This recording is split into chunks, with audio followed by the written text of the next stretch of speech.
Wednesday, Thursday, Friday, Saturday, Sunday, Monday, and not wait till it's Monday on the Tuesday show with Ted and CJ. Wednesday, Thursday, Friday, Saturday, Sunday, Monday, and not wait till it's Monday on the Tuesday show with Ted and CJ.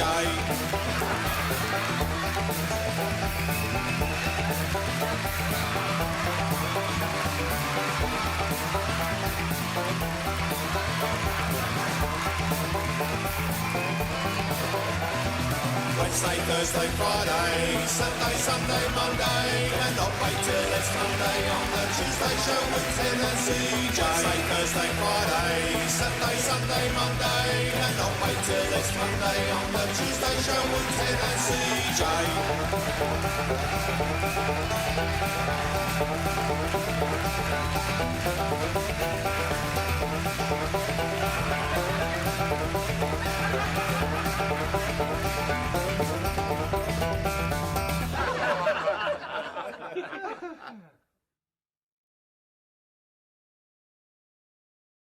Here we are. Here we are.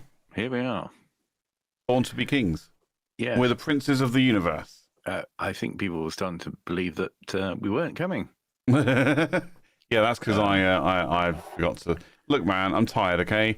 I forgot to set the time for 9 o'clock and it still said 8:34 and I forgot to change it, so... Well, that's fine, because I wasn't paying attention either. It was only you saying, oh, God, it's 9 o'clock. I was like, whoa, I was busy looking at Twitter. It's like just staring at the internet and I glance over at the clock. I'm like, oh, it's 9. We better get going. Oops. Oopsie. Oopsie, right. I just sorted my life out live on screen. Look at my hair. What the fuck is happening with my hair today? Jesus. Oh, dear. H. Christ. Yeah. Excuse me. It's gone a little bit crazy. Oh, just write today off. Just write it off as, we'll get a mulligan. We'll try again tomorrow. So, anyway, yeah. How's it going? It was going okay. Hey, it's been warm, hasn't it? It really has. So much so, I'm in a t-shirt. Look, no hoodie today. no hoodie. Yeah, I'm in my t-shirt today, which smells a bit musty because it's been in the drawer for the last 6 months doing nothing. Right. So, which has prompted me to take all of my t-shirts out of the drawer and put them in the washing and wash them and dry them. So I'm hoping the weather holds off tomorrow so I can actually dry them outside. Yeah. Here's a question for you. What's your idea of a suitable washing temperature for cotton t-shirts? 32. I wash everything at 30. Actually, no, that's a lie. I don't. I wash my towels at 60. But everything else is washed at 30. Yeah. Okay. Because soap scum. That's the reason I wash my towels at 60, to break off the soap scum. Right. Okay. Well, it got to that point because people say you shouldn't use fabric softener with towels because I've heard that. They're then not as absorbent or something like that. And I've never really put this to the test. But anyway, I stopped using fabric softener, but then my towels, I still want them to be soft. But when I don't use fabric softener, they come out really hard, or they came out really, really hard and crunchy. And then someone said to me, you need to up the temperature to break off all the old soap scum and dead skin and shit that gets left on a towel. I was like, okay, genius. So after a few cycles, yes, I've noticed my towels getting softer as I wash them at a higher temperature now. So there you go. There's a whole story that you didn't ask for. Yeah, that's right.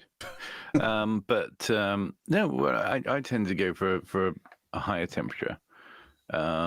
And some people might think that, if you wash your clothes at too high a temperature, then they'll shrink. No, you dry them at too high a temperature. But no, my system would be everything goes in one load at quite a high temperature. If it falls apart or shrinks, it gets thrown away, and then it's like evolution. Only the strongest survive, and then literally rinse and repeat. Survival of the fittest clothes. Yeah. Okay. Yeah. Good. Yeah, well, it's always worked for me, I think.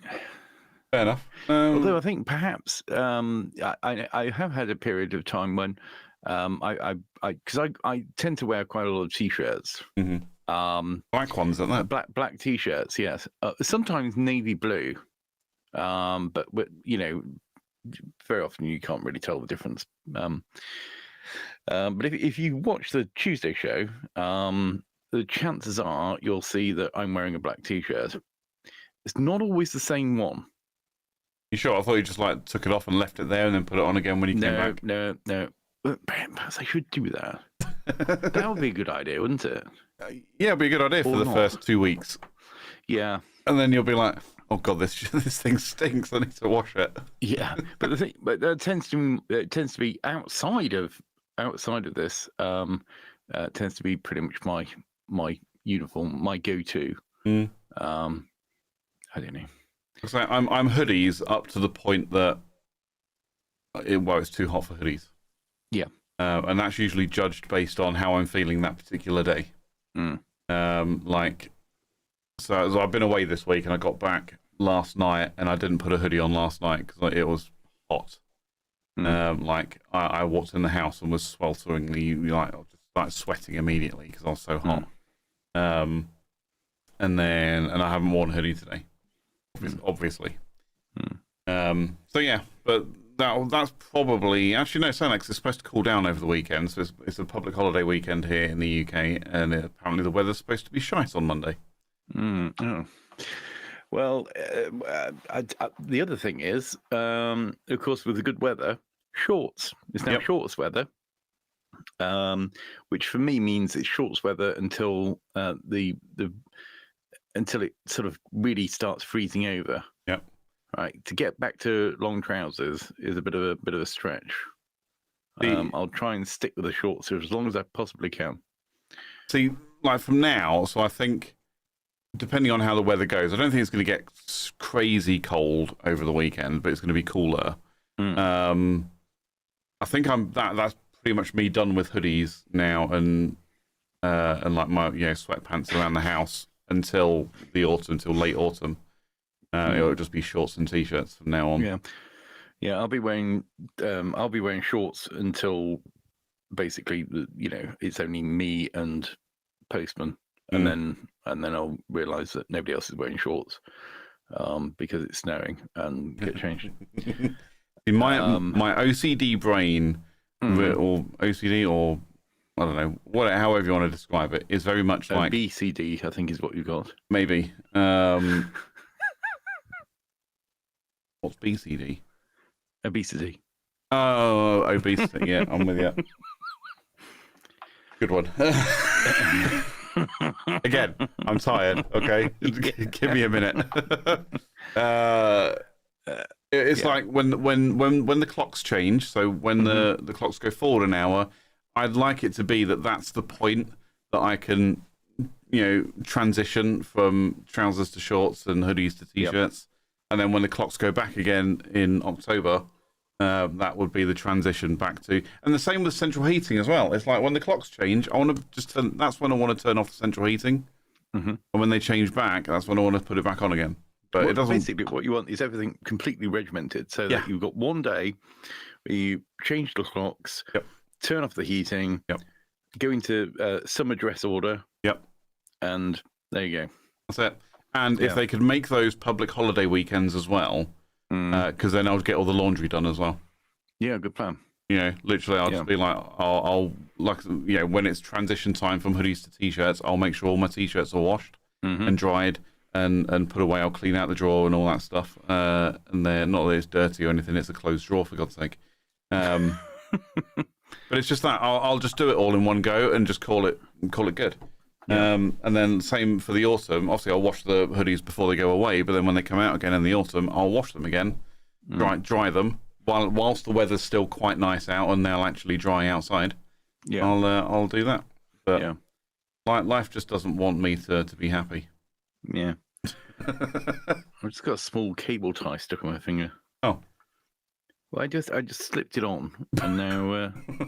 Did you slip it and then tighten it? So no, I didn't tighten it. Okay. No, and now my. No. Is it one of those like Chinese finger trap things? No, I've got it. There we go. I'm off. I'm released. Good. Now tighten it so you don't accidentally put it back on your finger. Good plan. Yeah.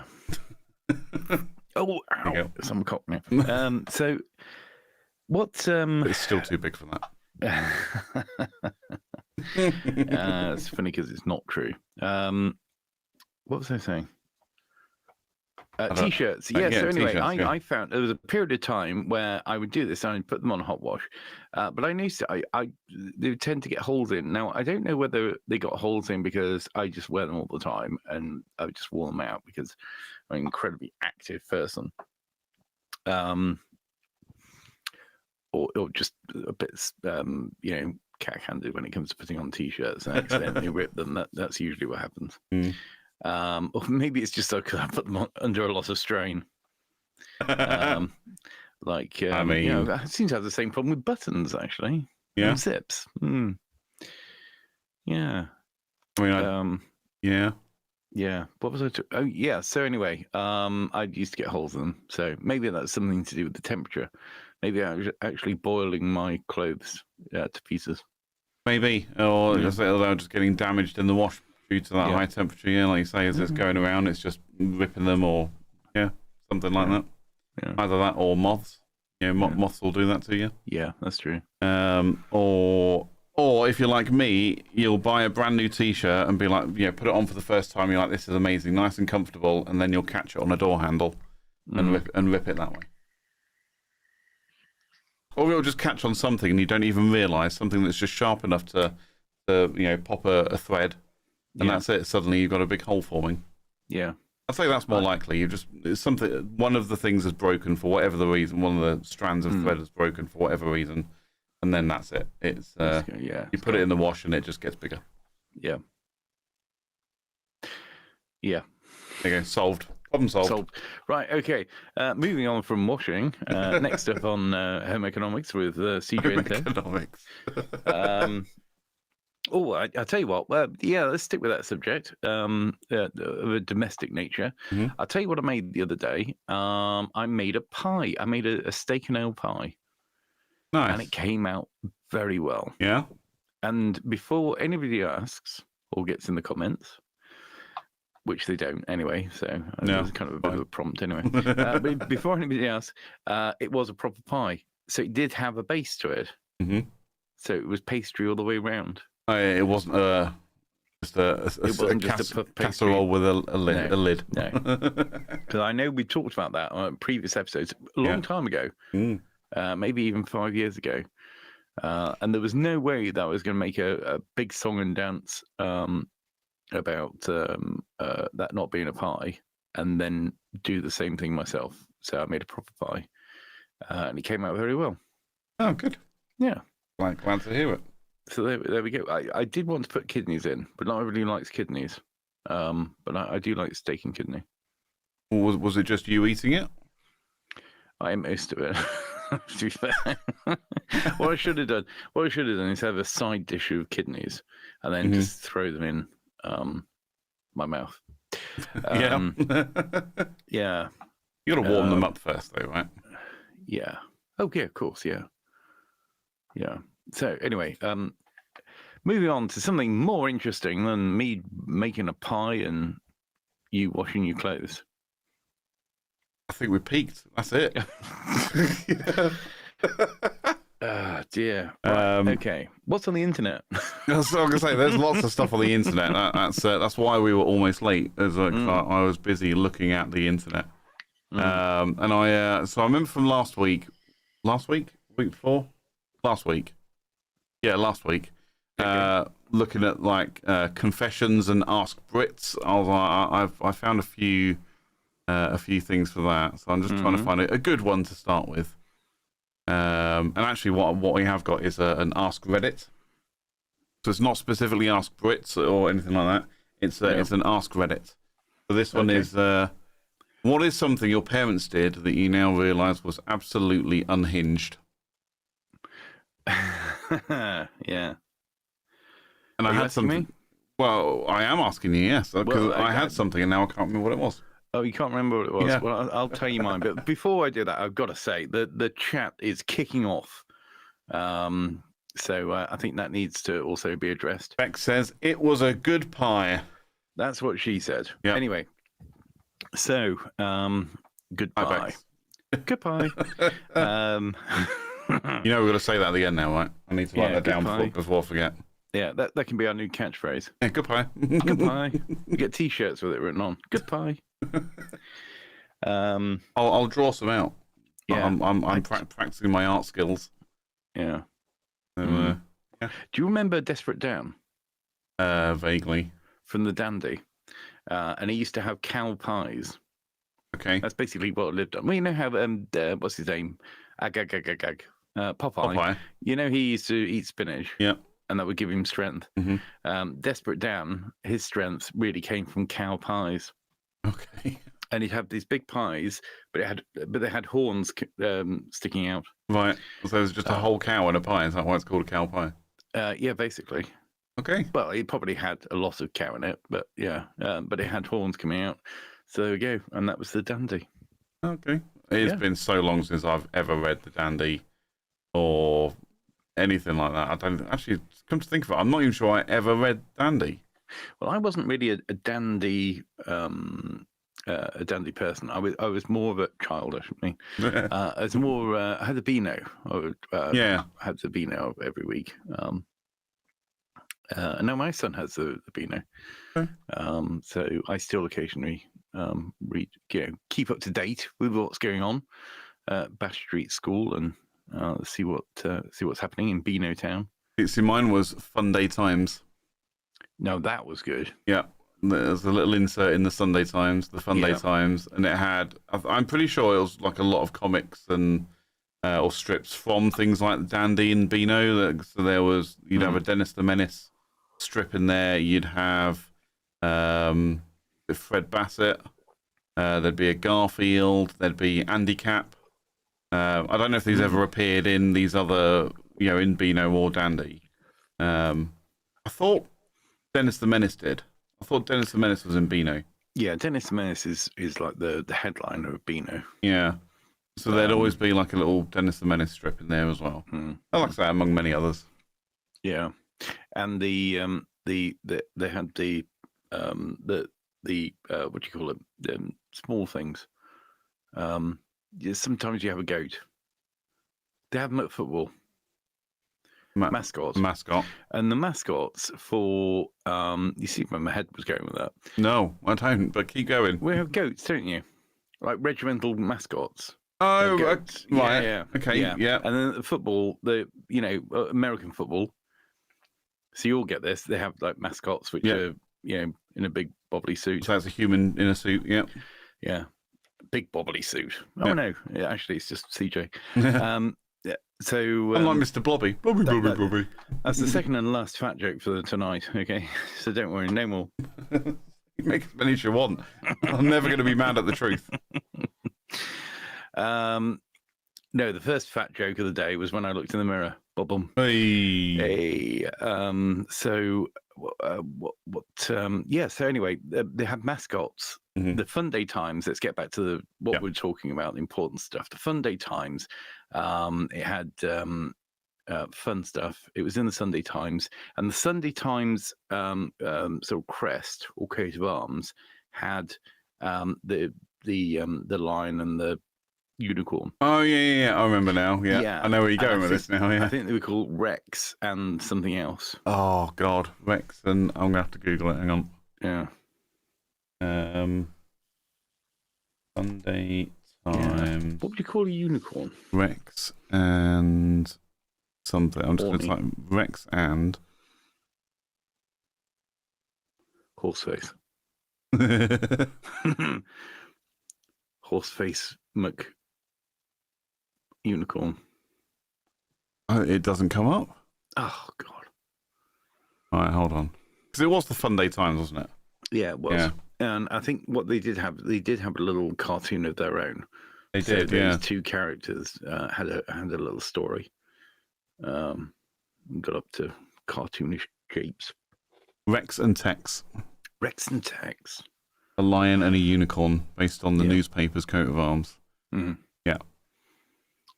Yeah. I used to have the Beano. But anyway, you were in the middle of telling me something, and then I went off at a tangent about comics. Yeah, I don't remember now. I've gone off. Oh, yeah, here we go.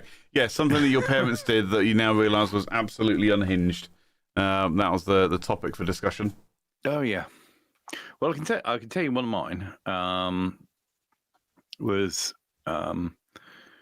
we as a child I was often taken off to Wales. So we go to North Wales to usually this farmhouse. So it's a working farm, and then half of it they let out. So we'd go there, and we'd been there a few times. It's quite fun because you kind of got the run of the place, and there's still like farming going on. And it's a small family farm basically. And then one year, for some reason, and I can't even think why, but we decided that yes, we'll go to the farm for the week, and take the cats. Now, this wasn't a short journey either, to get to the farm. So first of all, one of the cats had a wee on the way. As they do, yep. As they do. There's a fair bit of meowing going on. And strangely enough, when we arrived, we gave them sort of the run of the farmhouse, and then they kind of got used to that. And then they'd go out and potter about. But when I think back now, I think what a ridiculous and potentially negligent thing to do, to take your cat somewhere, not on leads or anything like that. I know it's quite trendy now, though. On social media, you see people, climbing mountains and stuff, and they've got a cat with them. Or they got, walking around with a cat on the head or on the shoulder. Yeah, also, it's usually like a cat in the hood in their jacket, isn't it? Yeah. And it seems to me, based on my viewing of social media, that everybody in Japan walks around with a cat on their shoulder. That seems to be a thing. But yeah, we went there, and they were just sort of roaming around a farm as well. I mean, I know obviously a very urban environment probably be worse. Well, yeah. But still, there are other animals. There's plenty of dangers on a farm for a cat. Oh, yeah. I mean, apart from anything else, there's going to be probably cats about that are a bit more feral. Yeah. And big rats and all sorts. But isn't that the point? So there's always like the farm cat, and it's there to keep the rat and mouse population down. Or yeah, it's literally their purpose is to be, mouse hunters or rat hunters. Yeah. But I'd probably say that your average domesticated cat probably isn't interested in hunting mice. But one of them did, and then the other one only had one eye, so I didn't think he was very good at catching them. Yeah, you lose a bit of spatial awareness, perception. Yeah, depth perception. What do you call a cat with one eye? In my case, Chester. Yeah, I was gonna say, now this all links back, and do you know why he's called that? Because you grew up in Chester? No, it wasn't. It was because Minnie the Minx in the Beano, right? The sort of the antidote to the female version of what's his name, Dennis the Menace. Yeah, Minnie the Minx had a cat, and her cat was called Chester. Oh, yeah. So there we go. Oh, there you go. We've gone full circle. Yeah. Anyway, thanks for watching the show. And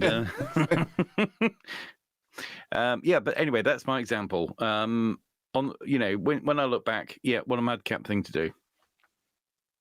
That is a kind of crazy cat thing to do. Yeah. Yeah. Just take your cats on holiday with you to a farm. Yeah. Yeah. That's yeah. I don't think we did anything like that. My nan. Do anything like that? No. That's not a category of things, is it? Really? Well, people take pets on holiday. That's just what they do. My nan used to feed our dog chocolate all the time. Oh God, you're not supposed to do that. You're not supposed to do that. The dog was fine, thankfully. But yeah, she used to like if she ever had like a bag of like chocolate buttons, she'd just feed it a chocolate button. Yeah. The dog was perfectly fine, thankfully. Yeah. But don't do that, kids. No. Don't give chocolate to your dog. They cannot process something to do with the cocoa powder. It's poison for them.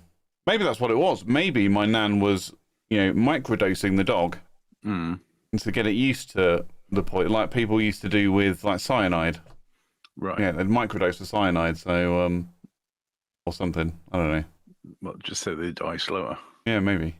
Yeah. Well, I think the idea was that you would build up an immunity to it, and then it's like in that film, The Princess Bride, where Carrie Elwes is like, in this shit, this is iocane powder. It's completely deadly. You can't smell it, taste it, see it, da da da. And in the end, he poisoned both glasses, and the other, and Sean Wallace died. Literally, his character died. And then the woman's like, "How did you know?" And he's like, "I built up an immunity over many years." So it's like, that's bullshit. That's not how poison works. Right. Yeah. That's not how it works. That's like saying, "Oh, I know. I'm going to build up an immunity to pollen by sniffing every flower every morning." No, you're just going to make yourself worse. Yeah. Your body doesn't get used to that. Yeah, that's an interesting. Yeah. And then you got to wonder where it comes from. I mean, it seems very it seems a bit suspect to me, if you ask me. The whole chocolate thing. Yeah. Why chocolate? Because there must be different types of chocolate out there. I don't know. I wonder whether it's some sort of something that's been put out. It's a rumor that's been put out just to annoy dogs. But I don't know who would do that. I don't know who would do that other than cats. I say a cat lover. Yeah. It's But cats then putting the message out. I also think that cats are. I mean, it's a bit of a madcap idea, but it's possible that the internet is the who's behind the internet as a concept is cats, and the whole thing is a PR exercise for them, because all you ever see is cats on the internet. Yeah, cat videos, lolcats, Yeah, cat memes. yeah. Because in some places around the world, people don't like cats. Maybe this is just their way of reaching more people out there. Maybe. Just blame aliens. That's what I do. Yeah. Yeah, it's always the aliens. Bex has been back in the chat and said, my nan fed her dog human meals for the whole time she had her. Marmite on toast and tea for breakfast. A cooked meal for dinner, and always raided the biscuit tin too. Right. Tea. Well, like the drink tea. I assume so. Marmite on toast and tea for breakfast. She lived a long and happy life. Unfortunately, her dog died. No. Wow. I was just about the dog. I was just about to go, well, who, the dog or your nan? Wow. Yeah. Now, I know people that have done, I know some people that have done this. I've never been in a family, or nobody in my family has ever done that. It's, because I guess nowadays it's all about the nutritional balance for your pets and things like that, which you just wouldn't get if you fed your dog, a roast dinner every Sunday. And good luck cleaning up the mess the next morning when you take it out for a walk. Oh, yeah, that's a consideration, isn't it? Yeah, I think it'd just be horrendous. It's pretty horrendous anyway. It's not my favourite thing to do. That said, I do you know what? If I had a dog, I think I'd be quite tempted to give it more human food. Yeah, of a more plain type. And I'll tell you why. Because dog food stinks. So does cat food. Yes, it does. I agree. I would much rather, and obviously cat food is relatively a lot less expensive, but I'd much rather give the cat, tuna and bits of meat and sort of cat things.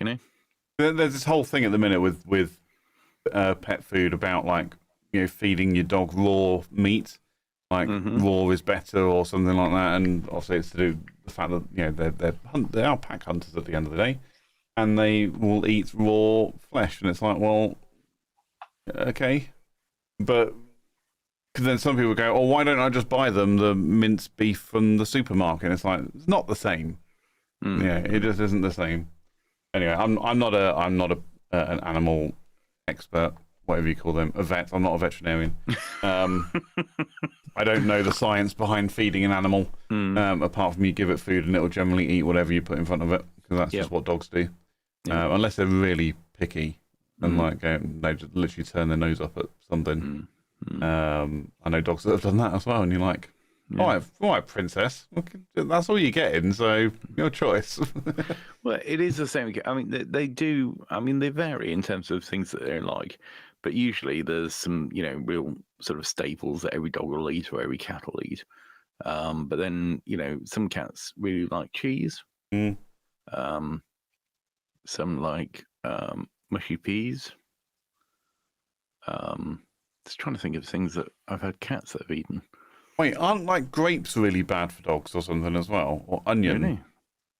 There's like some foods that are like really, really bad for dogs. You should never feed them that stuff. And it's like, but I know people that have done this. Yeah. I think onions. I know garlic is a definite no-no. And it's to do with the oils in garlic or something. Yeah. But yeah, onions are like you probably shouldn't feed your dogs onions, or maybe it's spring onions I'm thinking of. I can't remember. Yeah, there's like a whole host of human foods that dogs just shouldn't eat. Do you know what I think? I think the chances are nobody's sitting at home chopping up onions specifically for the dog. No, but it's that. What you end up with is a lot of panic because people accidentally dropped a little bit of chocolate on the floor. And they're like, oh no, the dog's going to eat it, and immediately keel over and die. Whereas in actual fact, it's like humans. I mean, if you were given raw onions every day, you'd probably get sick after a while. Yeah. If you ate chocolate every day and that was just the only thing you ate, you'd get sick. I'd probably die after a couple of days. You probably would. I'd probably lose a foot at least. Yeah. Yeah. That's a diabetes joke for anyone that didn't get that. Yeah. Yes, not a foot in height. No, I wouldn't shrink. I'd just lose one of my Somebody feet. come around and say, "You've stolen all my chocolate," and then chop your legs off at the shins. What was it? Could happen. The chocolate equivalent of stealing something in the Middle East, isn't it? What? Anyone caught stealing anything in the Middle East? Raise your hands. Oh, I see. Yeah. Yeah. Well, they get their hands cut off. Yeah, they do. So. I don't know if they get their hands cut off for stealing chocolate though. I don't know. Turkish delight. Turkish delight. Fucking chop your hands off for stealing that. Anyway, Ruby's been in the chat. Hi, Ruby. My cats only eat one type of cat food. It's annoying because they've tried several, wet and dry. Yeah. I bet they still want to steal a bit of your tea, though, don't they? They like lean over your shoulder and like, oh, what's that you're drinking? Or something like that. I don't own cats. I don't know what they do. Yeah. Well, they'll just appear. If you've got food, they'll appear. I had a cat. Well, I didn't have a cat, but it was sort of next door's cat that they didn't. It was an indoor cat. Well, no, it was a cat. And as far as they were concerned, it was an outdoor cat because something like their son had an allergy. Like, well, throw the son out. Keep the cat. But it was a no-brainer. But anyway, so the cat used to come in and I'd leave a window open, and the cat would just come and go when it pleased. And he or she was it she? Yeah, she was all over the place when it came to food. Like I'd leave something out and it's gone. Yeah. Like chicken, grab it, and they'll go for a massive, massive piece of chicken compared to their face. Oh yeah. And start running off with it. I feel like most animals do that. Yeah, and I don't know how this actually happened, but on one occasion, she actually threw a bit of my own sandwich at me. Oh. Because I was eating a sandwich, and she was grabbing and pouring. Yeah. And sort of poured it, and then managed to grab a bit of sandwich, basically bread. Yeah. And then sort of also scratched my leg, and then it pinged up from a paw and hit me in the face. Clocked you in the face. I love it. Yeah. Did I ever say about our mutual friend Dominic and his dogs? Like, legit, like, as soon as I started working from home, or even like at the weekends, 4:30 on the dot, one of these dogs is like sat in your face, like, and you're trying to watch TV, and it's like, are you going to feed me? And you'd move, and it'd just like move with you. It'll just like knob off. You're too early. You're not getting it. You're not getting food. But yet the other dog will just be like so indifferent. Be like, oh, it's feeding time. All right, I'll eat that in a minute. Okay. Yeah. Like an actual princess. You're like, okay. But I think he figured it out in the end. There just needed to be more flavour and variety in the food, and now the other one wolfs it down just as fast as the first one. But yeah, the first one, she doesn't chew. She'll just hoover the food, literally vacuum it up. Yeah. And just swallow. And she's getting a really upset stomach because of it. Yeah, she was crazy. But again, leave anything out, they'll be trying to get up on the counter trying to get it. Yeah. And don't even talk about cheese. It's like you literally, every time you want to use cheese in any meal, you must pay the cheese tax. Yeah. You absolutely have to pay the cheese tax to the dogs. Which again, apparently somebody told me cheese is also not good for dogs. And I'm pretty sure that's someone who just loved cheese and didn't want to share it with the dogs. Yeah, I think that's probably it. And this is what I'm thinking about the cats. I think the cats are like, hang on, getting pissed off with these dogs. Let's spread a rumor about the fact that chocolate is allergic. They're allergic to chocolate. I mean, I'm never going to feed a dog chocolate ever. No. It's just not going to happen. I don't want to risk it. It's like we were saying last week. There were just certain things in life. Not eating the chocolate yourself. There's that too. Yeah. I was going to be more humble about it, or more noble about it, and be like, there were just some things in life that I don't want to be the person to test. We discussed some of them last week, like average speed cameras, or going past a police officer at 72. It's just I'm not going to test it. Yeah. So yeah. Yes. No. Definitely not. I'm not going to be an early adopter of forcing chocolate onto dogs. No. Not me neither. Yeah. So anyway, back to the subject. Yeah, were there any great examples of people and their crazy parents or whatever it was? Let's find out together, shall we? We will. A father of mine used to take me to cocaine parties when I was about 7ish. They always had a side of the house sectioned off for the kids with games, consoles, snacks, and movies. It was weirdly wholesome, if wildly inappropriate, because someone would always come check on us every 20 to 30 minutes saying, "Hey, you're doing all right? Need any more snacks, more juice?" We felt like kings. Well, I mean, that's yeah. I mean, at least they were checking on them. Well, I guess so. Yeah. Yeah, I could imagine a lot of parties where that kind of thing happens. The adults just forget that children exist. Yeah. And just leave them to it, and then go home, and then go, oh, hang on a minute, didn't we? Who are these children in the photographs? Oh, they're ours. We better go back and get them. Yeah. Yeah. The first comment is, the most wholesome story is about being a kid at a cocaine party. Who knew? Responsible snorting. But yeah, anyway, the next one down. Drank every night until they went to bed. They never drank until the day was done. So in their minds, they weren't alcoholics. But they went through a giant bottle of Kribari Brothers wine. They went through a giant bottle of wine every single night, except on special occasions when they'd have whiskey or bourbon instead. When they had the bourbon out, I stayed away from home. They were in their mid-60s before they recognised they had a drinking problem. And to their credit, they did stop drinking and stayed sober for the rest of their lives. I wish they started doing that when I was 12. I mean, yeah, some people are like that, aren't they? They'll just be like, oh, and it's that, I can stop anytime I want. That's the excuse, isn't it? I'm not an alcoholic. Not today. Yeah, I can stop whenever I want, but I don't want to stop today. You might have a drinking problem. My parents were hoarders, and I realised later that piles of junk in the home were definitely not normal. I mean, I can relate to that. My parents, without wanting to call them out as hoarders, my parents are absolute hoarders. They just buy things, and then don't do anything with those things, and then they just end up in the house somewhere in the way, and then they wonder why I don't want to go around. Yeah. Just like, your house has too much stuff. Please remove some stuff, at least enough so I can sit down on the sofa comfortably. Please. Well, it's easily done, isn't it? I mean, some people start projects or want to do things, and then they buy the stuff for it, and then just never get around to it. And it's even worse. You've got children about because there's toys. There's toys that get played with, and there's ones that don't, and ones that get forgotten. Yep.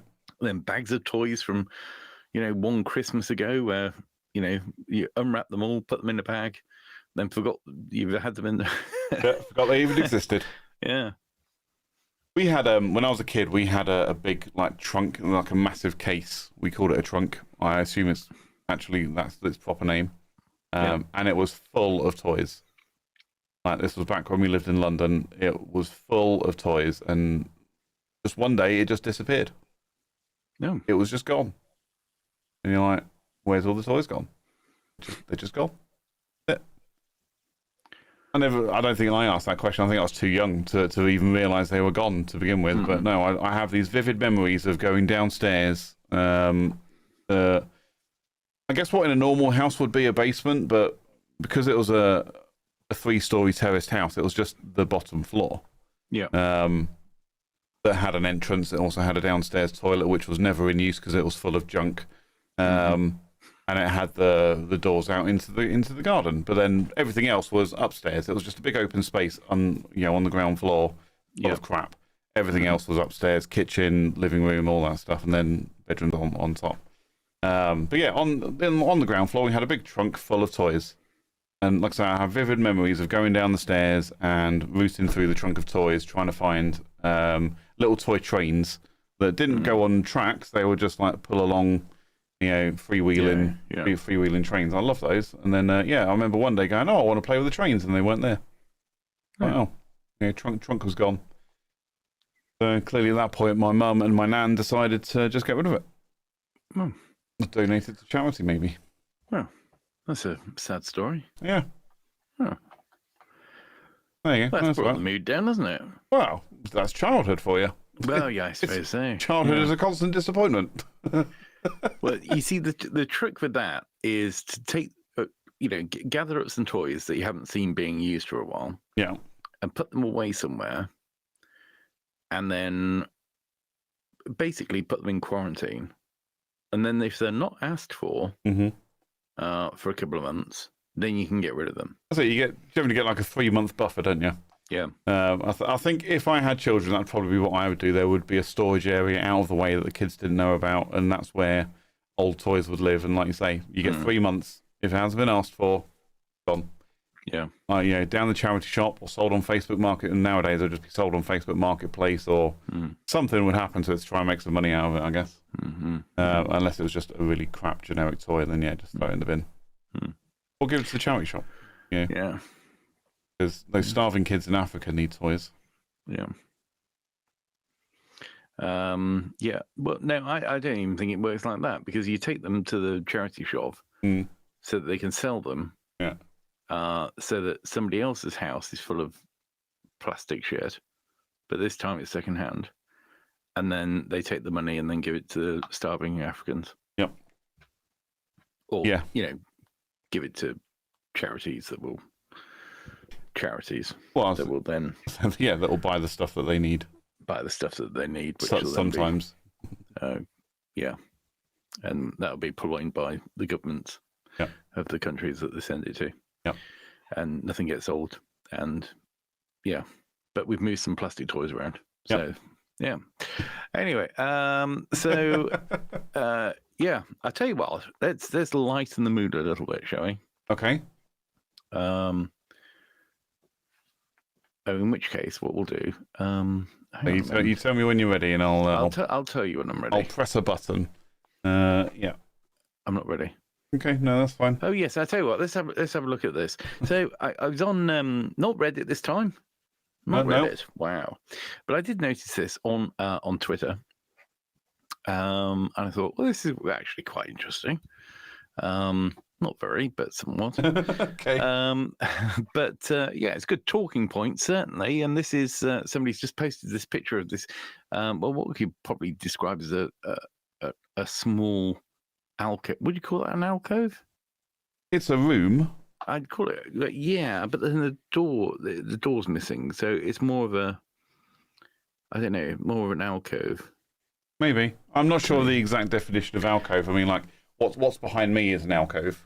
Right. Where the wall goes inwards and then across. That's kind of an alcove. Yeah. I've got 2 of them in my bedroom. Yeah. Anyway, somebody that goes by Freckled Liberty on Twitter said, "What would you put in here?" Giggly. Giggly, and then that's what she said.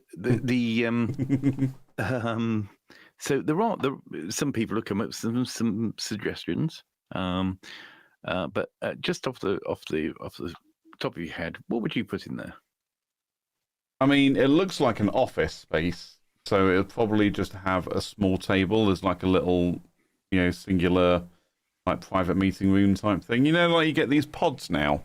Oh God, yeah. Where you can just go in and close the door and have your own private meeting without disturbing everyone. So, right, hang on, so sidebar before, and we'll get back to this. So my company's setting up a new office in Glasgow, and we're moving a bunch of businesses in, and I've seen all the plans for it, and they're buying these, what did I just call them?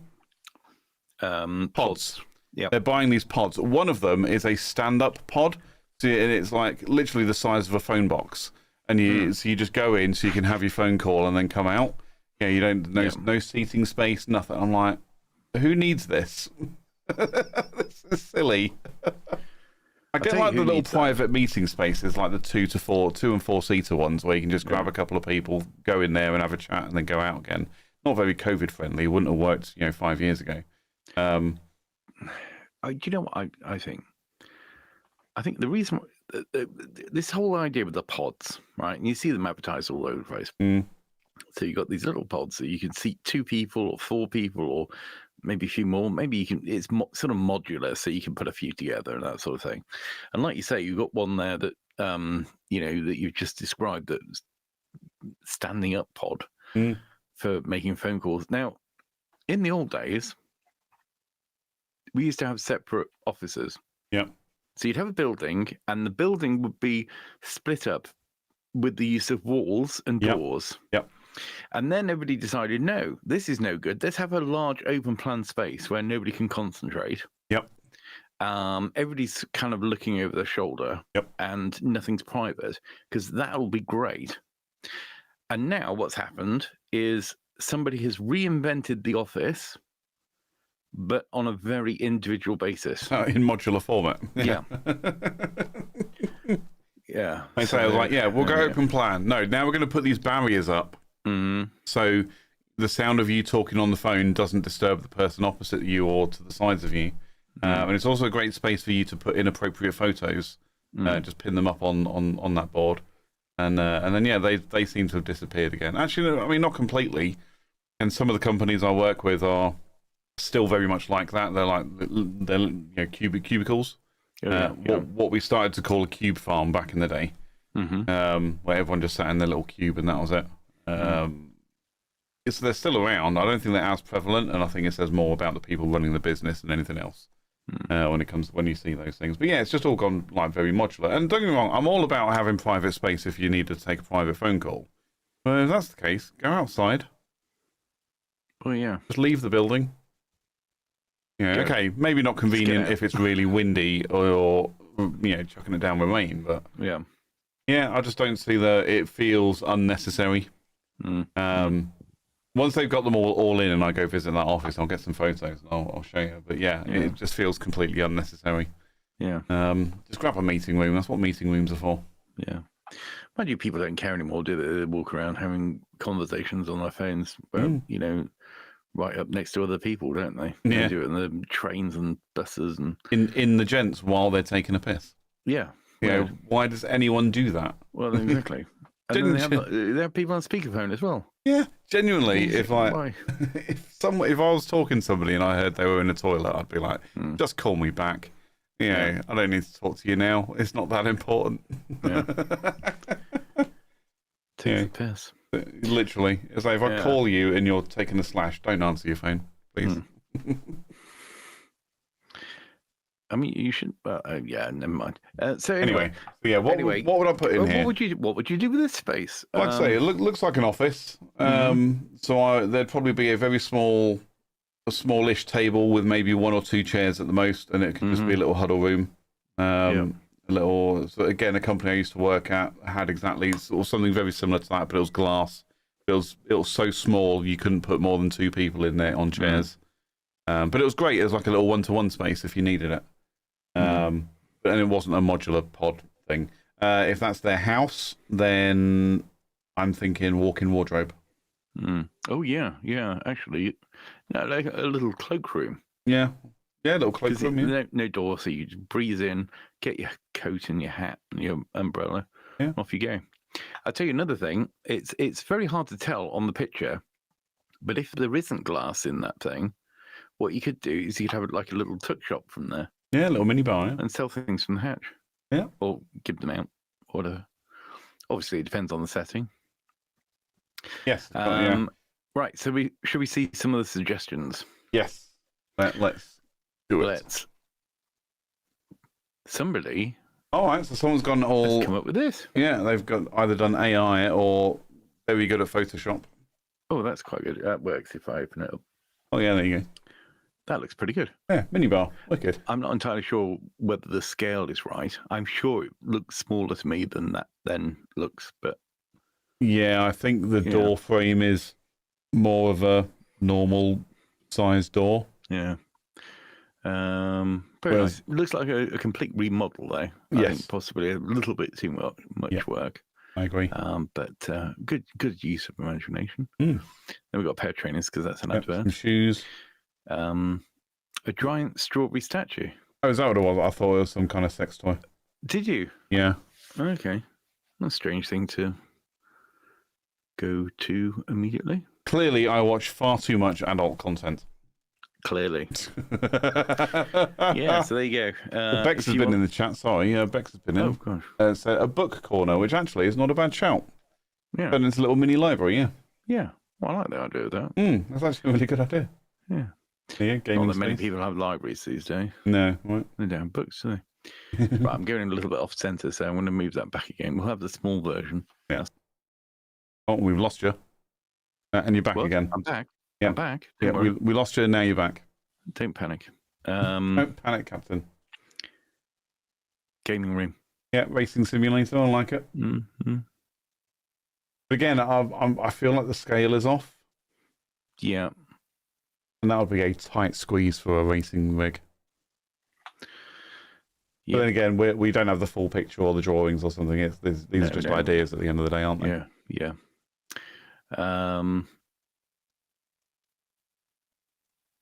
Okay. Some sort of boy. Like a little arcade game. Okay, arcade game. Yeah, I mean, you probably could get a couple of arcade machines in there. Yeah. Be fun. I mean, in the workplace, that'd be a little place for people to go and. You would definitely need a door for that, though. That's true. If I had to sit near that and listen to a freaking arcade machine all day, I'd get really annoyed really quickly.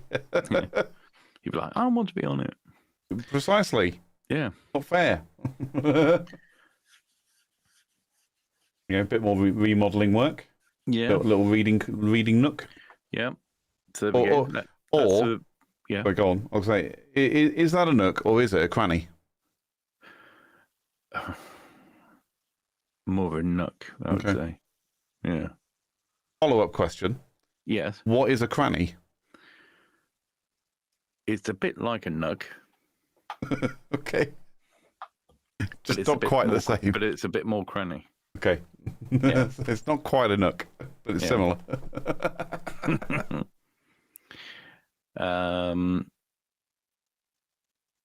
Yes. That feeds into the whole book corner idea as well, doesn't it? So you have your bookshelves and a chair. Do you know, I'd have a really tall wingback sort of Chesterfield style armchair. Is that like a big old armchair? Corner. Yeah. Yeah. Like I say, I'm looking at that chair and thinking that wouldn't be that comfortable for very long. Well, no, I'm looking at the chair and thinking I'd just bang my head on that. And that too, yeah. That shelf. Yeah, the corner of the shelf, yeah. Yeah. Okay. Okay. Thanks, A8L. Horticulture. Yeah. Yes. Yeah. I think probably the lack of door could be an issue there. Just the comment underneath from the OP that just says, "I can smell this pick." There you go. Look. Here we go. Now we're talking. Yeah. Cozy reading corner. Yeah. This speaks nicely to the book corner that Bex mentioned. Yeah, I like that. I like the chair.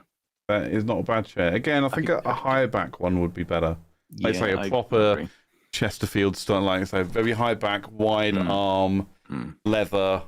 You just kind of sit in, and you're immediately comfortable when you sit in this chair. Yeah, but it's also well made. Gentleman's Club library chair. Yes, well made enough that you know it's just going to be comfortable and last a long time. Yeah, none of those trash you get from DFS these days. Yeah. Wine cellar. Yeah, wine cellar. Yeah, yeah, like that. Problem is, it's not a cellar, and it's and again, it's not sealed. No, lack of door.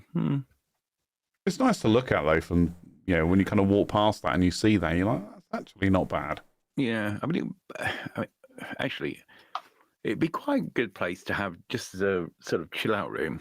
So you got your chair, you can have your books in there, but like a little fridge, mini fridge. Yeah. A poof, so you can put your feet up. Yeah. Everyone needs a poof. Indeed.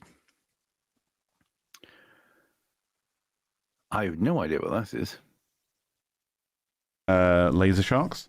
Laser sharks. Yeah. Where do you get laser sharks from? That's the question. Yeah.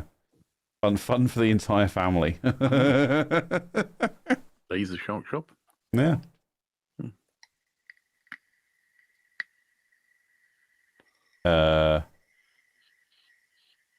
I don't think that needs to exist. No, let's move on. Yeah, more books. More books, more reading corner.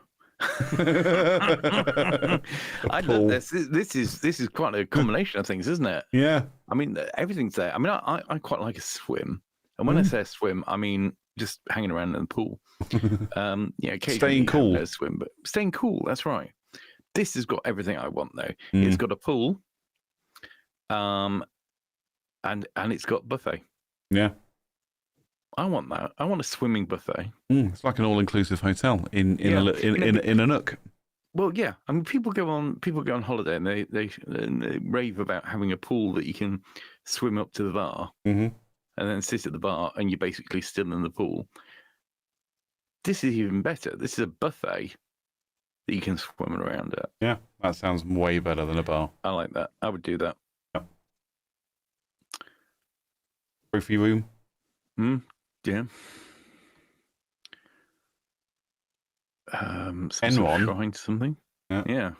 Enron. Okay. Yeah. You could put a Hannibal Lecter in there. Yeah. You probably could do. The lack of door, I think, could be an issue. That's might be a challenge. Yeah. Oh, gun room. Oh, gun room. America. I mean, yeah, that'd be quite cool.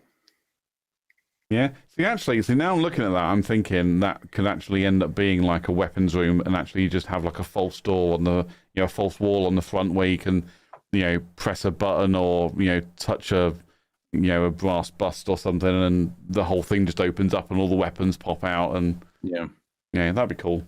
Yeah. Or just not bother with any of that and just touch a bust. Yeah. I mean, why would you not? Yeah. But no, that's quite a cool idea. The only thing is, obviously, being in the UK, you can have that look, but basically it would be on the wallpaper. You can have airsoft. Wouldn't be actual guns. You can buy airsoft guns. It's still not the same. You can buy airsoft guns. Yeah, gaming space. Yep. The issue with that I find, the gaming space one, it's a nice idea, and if you're really struggling to find a use for that kind of space, it's not a bad idea. But like for me, that's not enough room to have a gaming setup. There's not enough airflow. I'd feel quite enclosed because you're on the outside looking into an enclosed room. I'd feel quite enclosed when I'm doing it. Yeah. When I'm gaming. Yeah, I mean, regardless of use, I think it would be better if you were in there looking out. Yes. So where they've got the chair for, where you got like comfy chair and reading space, that works well for me. Yep. We're taking this far too seriously. 100%. There we go. Same again. Yep. Okay. Yep. Stress. Yeah. Okay. Yeah, we've seen that one. That one. Okay. Make voting great again. I'll knob off. Gorilla cage. Okay. Ooh, like some sort of. I think you could put a petting zoo in there. Yeah. Yeah, you got a small zoo. I mean, it'd have to be a very small zoo. Like a flea circus or something. Yeah. What else have we got? More guns. Toilet. Oh yeah, a loo. Yeah. I mean, I think I'd like a door and frosted windows. Very, very likely that would be better. Yeah. Yeah. Yep. Okay. Oh. All right. Yeah. That's a good idea. Yeah. That is a good idea. That would be. That's actually quite a good place to put a lift. Yeah. Oh, yeah. See that? An ostrich. There we go. Aha! Indeed. Wasn't that ostrich in Fat Gun? The Fat Gun episode. I'm sure he was. I think it was. Yeah. Yeah. Cat room. Yeah. I like the idea of that. See, actually, I mean, that could work quite well, especially if you could then like get like an extractor fan put in on the ceiling. You could literally just turn that into the cat room and put the litter box in there and everything. That could be quite good.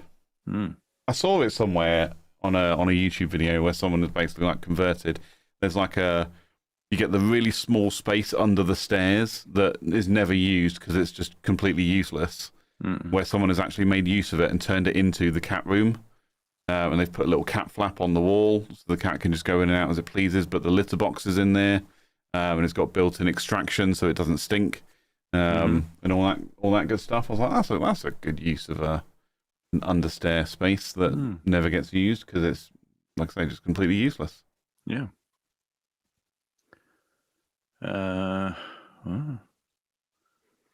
More gaming rooms, more guns. It's just a office.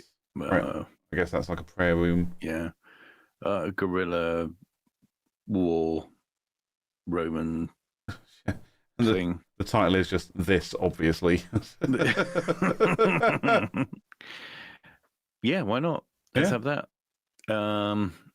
Yeah, again, a bit compact and bijou for putting an entire flat in there. But then again, I'm sure if you live in somewhere like New York or London, that would probably be palatial and about $5,000 a week. I was going to say, that costs you like $5,000 a month.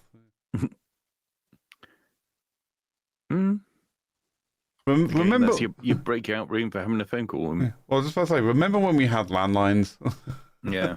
That room would be perfect to just put the landline phone into. Just keep it out of the way. Actually, from a sound... Somebody's just... Oh, go on. I'm sorry, I've got to point out, somebody's asking, is this a nook or a cranny? Yeah. Did they get an answer? No. I think that's a nook of a cranny. I think that's a nook of a cranny. Okay. Yeah. That's just someone trying to be clever. Yep. That's our job. Yeah. Coffee station, more gaming. That's it. You could turn it into like a multi-purpose room. So you can have like your eye wash station in there, but you could also have coffee in there as well. It could be your little kitchenette. And on the wall, you could just put, safety first, just kidding, coffee first. Safety is like fourth or fifth.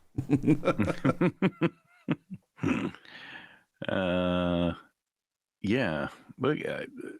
And then there's basically repetition. Yeah, it's just all the same. That's what we're looking at there. But there we go. That's a interesting little thought exercise for us. Yeah. Yeah, it's really, really good. Yeah, very good. Good spot. Yeah. I think if that was, if I had a house with that area in it, I think a cat area would be good. Depends what else you've got, of course. Like Depends what other space you have, if you've got a room specifically for, sitting reading, then you don't need it. But Yeah. I mean, what we could be looking at there, you see, is like a studio apartment. Where actually that is literally all the space there is. Obviously, and down the sides as well, because you can see the windows either side. So maybe that literally you have to figure out what that room's going to be because it's in a tiny studio apartment. At which point I'd be like, well, kitchen area. So yeah, there we go. Yeah. Have you got anything that you want to share? Oh, never. Nothing I ever want to share. I thought we could go for a quick confession. I haven't read through this, so we're gonna go through it together, everybody. Yeah, you were doing a teaser early before we started and said you had some confessions. Yeah, I found a couple of confessions. This is one of them, and this is my pants ripped while at work and everything bounced forth. Now, I assume this is the American term of pants, meaning trousers or shorts. Right. Okay. I work as a courier between business. I work as a courier between business. Okay, and I was in a shipping dock picking up some heavy boxes. Now, as I squatted to pick one up, my pants ripped and at the back seam, and everything flopped out at the peak of the squat. It split at the back and everything flopped out. Where's your dick at, dude? Depends what flopped out. What else is going to flop out? Well, I don't know. Hemorrhoids? I don't know. Yeah, maybe. Yeah, okay. And everything flopped out at the peak of the squat. Now, this wouldn't have been an issue had I not been fresh out of undergarments due to a laundry mistake. Ooh. This was instant. Okay, now, so it's, as he's still, everything's kind of fallen downward. Right, I'm with you. Yeah, that makes sense. The loud and fast rip, the sudden drop of freedom of everything bouncing forth, and the immediate crispness of the outside air on my hot dog and velvet purse. I immediately stood up to conceal the exposure and checked around, but there was nobody there. I was still mortified, tied my hoodie around my waist, and eventually made my way to Target to pick up some fresh pants. But I'll forever dread the thought that maybe someone saw my Oscar Mayer but was equally as mortified to have witnessed this catastrophic event. I mean, if you were on the loading dock, chances are you got caught on CCTV, bud. So, just saying. not that I want to, don't want to burst your bubble or your velvet purse, but... Well, where he's gone wrong there in a couple of places. First of all, trash never happened. It's a humble brag to say that he's got something noticeable. But also, where he's gone wrong is bending with the knees to pick up whatever it was. Lift with your back every time. Lift with your back in jerky movements. Yep. Always the way. Holding the box as far from your body as possible. Yeah. That's the way. But that's the thing. Lift with your back, and that stuff doesn't happen. Yeah. Yes, there's a steep toll to pay for doing that, but you won't rip your trousers. Yeah. So, what we got? It's probably caught on CCTV somewhere, and then it'll be on Reddit soon enough. Dude, I laugh so hard at this, just the sheer chance that you happen to not be wearing underwear. That's the word. Now, I don't know if you ever found that, and not that I've done research on it or anything, but it's like, I feel like in those instances throughout life where I haven't worn underwear for whatever the reason, I've been very self-conscious of something going wrong. Whether it's ripping trousers or ending up with pee stains on my trousers because I haven't shaken hard enough, or whatever. And it's then invariably like, great, the one day that I'm not wearing underwear, this happens. Yeah. It seems like the law at this point. Well, you know why that is. This is all about the fears that we have drilled into us when we're younger. For example, we worry for perhaps a whole childhood that one day we're going to get caught in quicksand, and it very rarely happens. But everything that we see influences us to think that this could happen at any point. Maybe. And this is a similar thing because we're always told you've got to make sure you got clean underwear on in case you have an accident. By accident, I mean, you cast it off to the hospital. Yeah. Because for some reason, we've been told by grown-ups, when children, we've been told by grown-ups that it's forget what's happened to you. The fact that you've been hit by a bus or, whatever it may, a hang glider's fallen on your head. That doesn't matter. What matters is when you get to the hospital, you've got to have clean pants on. Yeah, your dignity is intact. Yeah. That's the most important thing. Yeah. Yeah. It reminds me of, you say, it's like the culmination of your worst fears. I don't know about you, but you just reminded me of like when people say they have that dream of leaving the house without their trousers on. Like just like going to school or work without any clothes on or something. And I was like, does everyone have this dream? Because I remember having this dream when I was younger. Like leaving the house without anything on the lower half and going to school. Well, in actual fact, that was one of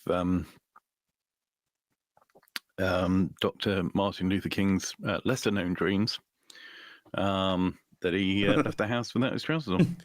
I had a dream yesterday. Oh, no, not that one. Not that one. Yeah. I don't think I've had... Yeah, I mean, we've all had that sort of, I'm at school, but I haven't got my trousers dream. That's not just me. Yeah, no, it's quite a common thing. I think that's just just a general vulnerability, scary dream. Yeah. There we go. I can't. It's happened to me. Not going to school without trousers on. At any point in my life, I should point out. But I've ripped trousers before. Oh yeah, I think we've all done that. Yeah. We've all squatted to pick something up and they've ripped, or bent down and they've ripped, or whatever. Yeah. And I remember getting... I managed to find somewhere. I think it was an Oxfam shop, and got found some trousers. Did a quick change. All good. Yeah, problem solved. Yeah. But it was a definite rip, like right from the sort of bottom to the top. Yeah. Yeah. I think I remember. Get away with that one for very long. I remember someone somewhere at a formal dining-in event ripping their mess uniform trousers, which was embarrassing. Because you're like, what do? You got to wear them for the rest of the night, mate. You can't leave until the boss leaves. Yeah, and those things are tight as well. They really are. They are not made with comfort in mind. No. So I discovered that when I bought my mess uniform, I was like, these things are not made with comfort in mind. Yeah, and they were tailored. Yeah, they weren't like just off the shelf. They were tailored for me, and I was like, holy crap. When I stand up, they fit perfect. But as soon as I want to sit down, oh no, they are pinching the tops of my legs. Yeah, not good. Not good. Yeah. But yeah, so there you go. That was an interesting confession for today. Yeah. Thought you might enjoy that one. I did. Shall we have a cat of the week? I think we shall. I'm gonna press the thing. Okay. Press the thing whilst I get ready. Okay. Cat of the week. Meow meow. Welcome back. Okay. Are you ready? This week's cat of the week is something slightly different this week. Because and I'll show you what I've got. That's what she said. But I think that's literally what this person said. That's literally what she said. Very possibly. So this is for some reason this internet phenomenon that's going on at the moment. I don't know if you come across this one. I asked ChatGPT what my cats would look like if they were humans. Okay. And I've seen this featured in a couple of places. So let's just have a look. This is somebody's cat. No, hang on. There we go. There we go. This is the first cat. Yep.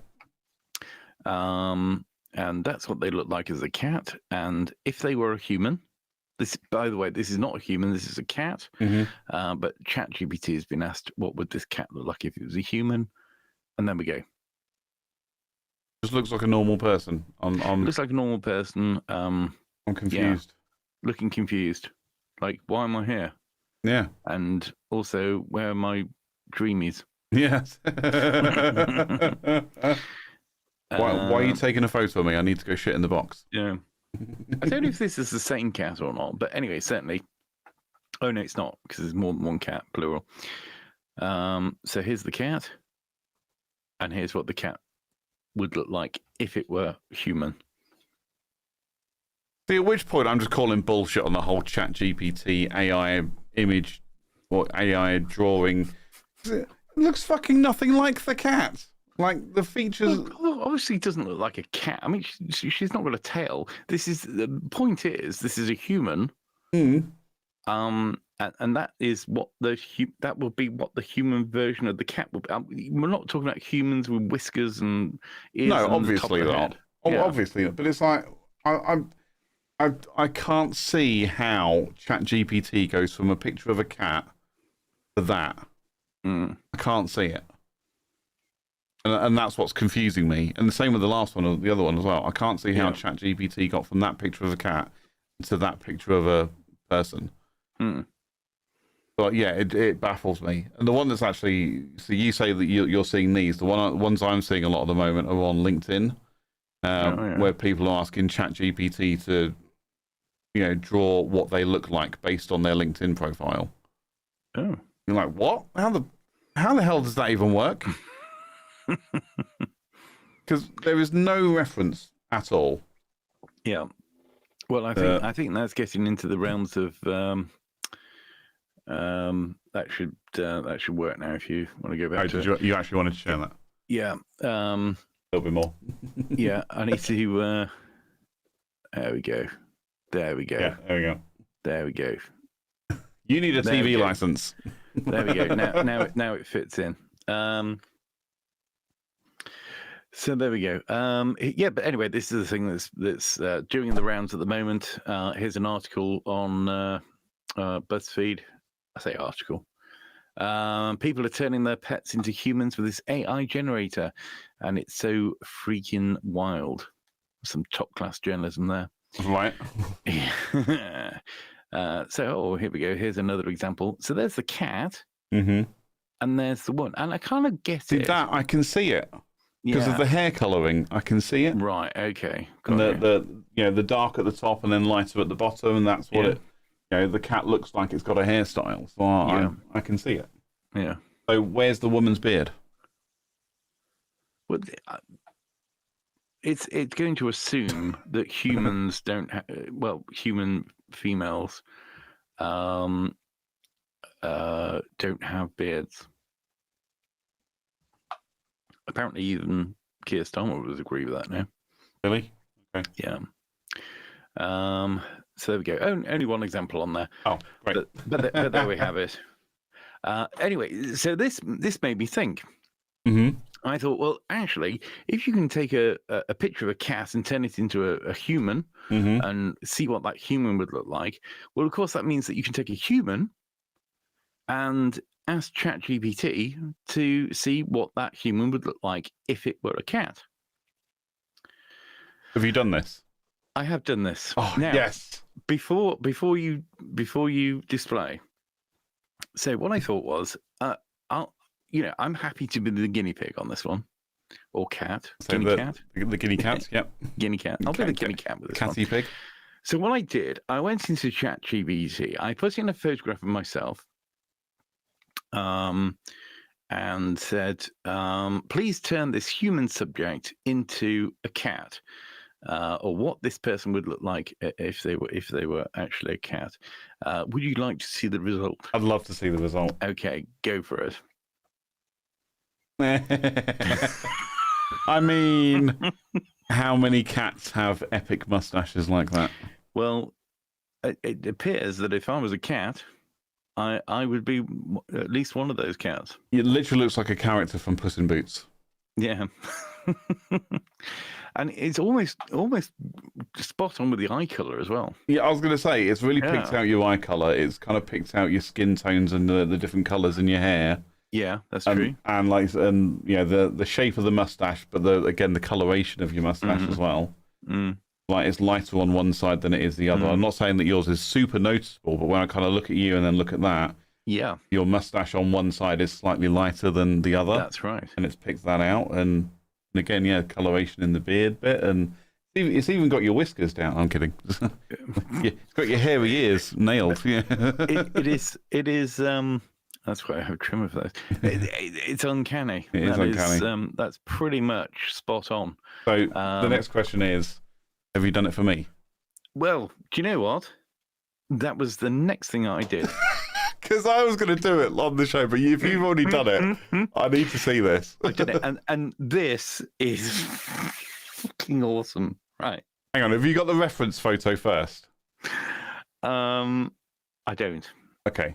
I don't. To be honest, I think actually, I used two. Because I put in two. Because obviously, the more you feed in, the more the better it goes. The more it helps the results. So and this was not it wasn't several tries or anything. This was I got two photographs of you, and I think one of you just what was it?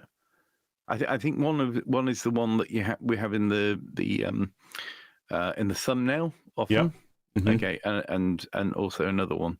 So I put those in. Again, said take this human. Yep. And what do you mean human? and show me what this person would look like if they were a cat. Okay. And this is what it came up with.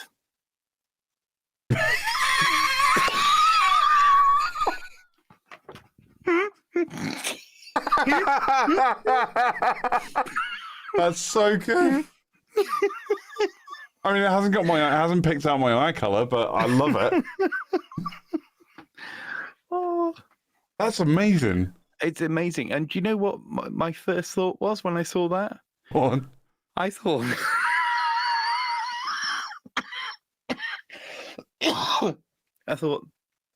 that looks so like you. Yeah. That actually looks more like you than you do.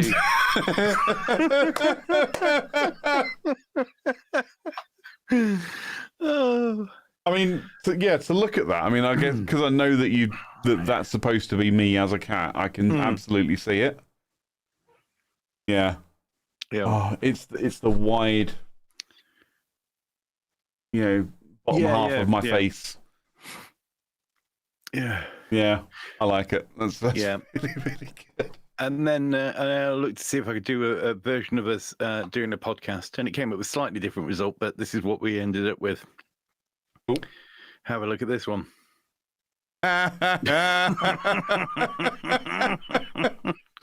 Please, Ted. Please put these on the thumbnail.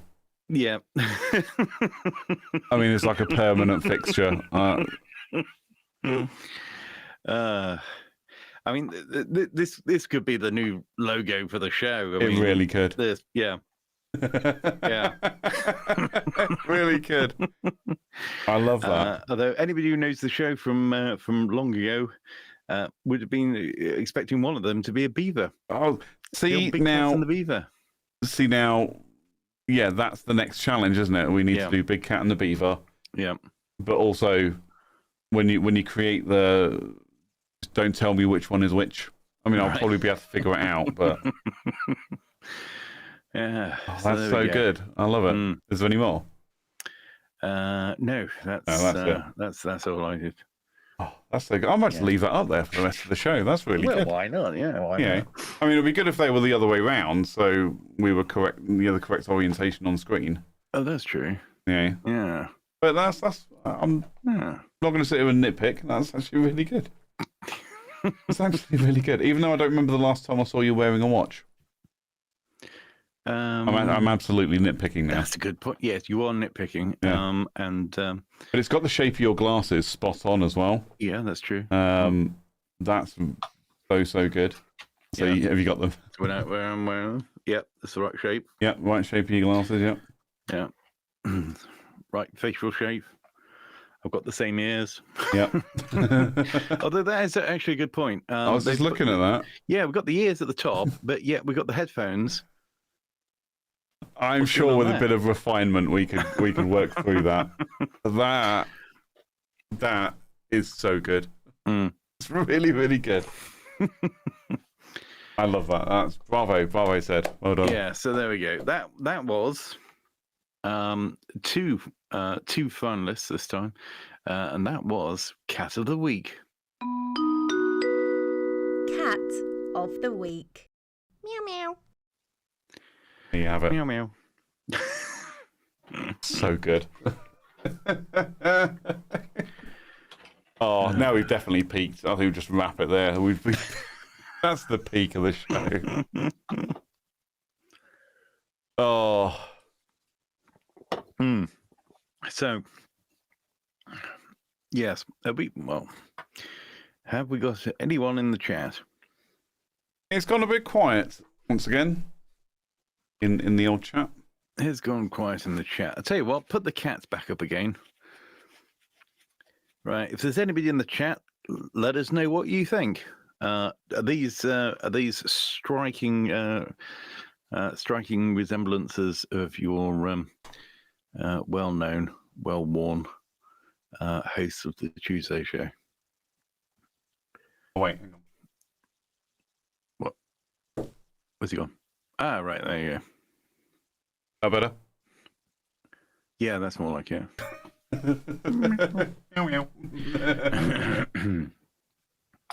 Yeah, so anyway, what else have we got? Oh, I've got a rant. If you want to rant. Oh, go on, let's have a rant. I love a good rant.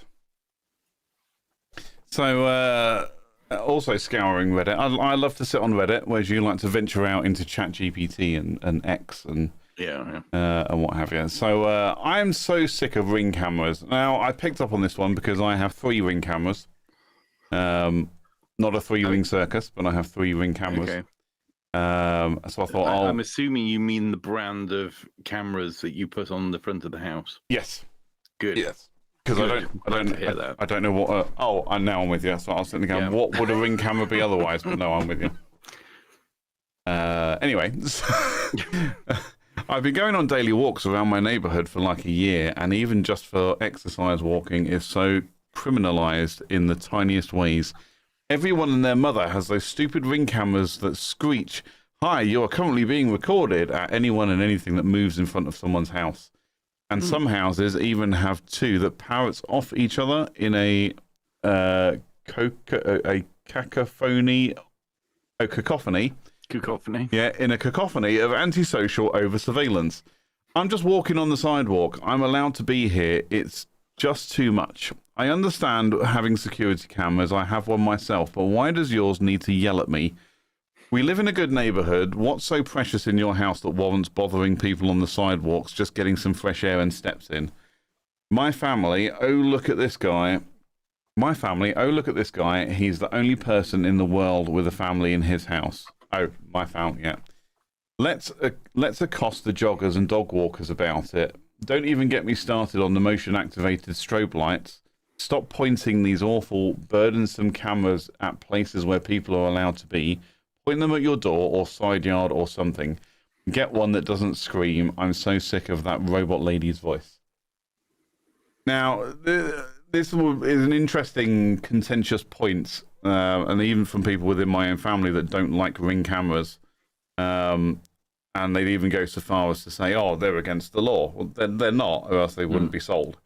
Actually, that's not really a precursor to whether it sells or not, but they're not against the law. You know, you are allowed to have cameras that point out into public spaces. You are even allowed to, see the front door of another house. That's public privacy for you. It doesn't exist. If something of yours is outside, you have no rights to privacy on it at all, or outside your property line. So I have 3 cameras. I have a doorbell. So the front door of my house is actually on the side of the house. You have to come down the side to get to my front door. Right. So I have a camera on the front, which looks out over my front yard, and the pavement, the footpath in front of my front yard, and then a small bit of road outside of that where my car sits. The pure purpose of that is if someone decided to steal my car, it would get recorded on a camera. Yeah. That is the sole purpose of that camera being there. And I've actually angled it in such a way that I can't see the house opposite me. I can't see in their window. I can't even see their front door. I've angled it downwards, so it purposely doesn't look at theirs. And that's just for me, because I don't need to see it. I don't need to see every time they come in and out of their house. I just don't. So that's two, and then the other one's in the garden. So again, because you can come straight down the side of my house and you can then go around the back to the garden, or somebody could jump the back wall and come into my garden. And it's like, again, I'm just, for no other reason than I had them when I lived in a less pleasant area, I should say, and was concerned over security. So I bought security cameras, again, to watch over my car and my front door and blah, blah, blah. Yeah. And because I was a bit lazy, if someone did knock on the door, I wanted to see who it was before I got off my lazy ass and answered the door. So when I moved here, naturally, I just put them up. But again, they're all configured in such a way that I can't see anybody else's property, because you can set privacy zones and things like that. But this whole thing about having a voice that goes, "Oh, you're being recorded," it's just not necessary. I turned all of that off, because again, I also don't want to draw attention to the fact that my house has got cameras on it. Right. Because as this person here has pointed out, what's one of the first things you think about if you hear a voice that says, "You are currently being recorded"? Well, the first thing I think is, what's so important of yours that you need to A, put a camera there, and B, advertise that you have a camera there? Public domain, you don't actually need to advertise that there's a camera watching you. And it's your own personal property. It's not like you are surveilling, or you shouldn't be surveilling private land, or public land. If you just have cameras on your own private property, then and for residential, I don't believe you need to advertise that there is CCTV recording. For businesses and things like that, you do. But anyway, so I was just like, I don't need to advertise the fact that there are cameras everywhere. I say everywhere; they're not everywhere.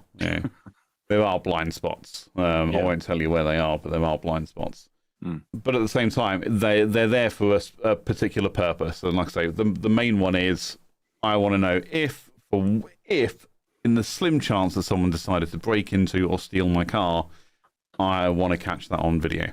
Yeah. Because I can then give that to the police and let them go and get my property back. Yeah. Or that's wishful thinking. It really is. But it's the thought that counts. It's the thought that counts. We can't deal with that. Somebody posted on Facebook. We've got to go and deal with that. Yeah, exactly. And then when the police do nothing, I can then put it up on YouTube or Facebook or something, and let the social justice warriors decide. Yeah.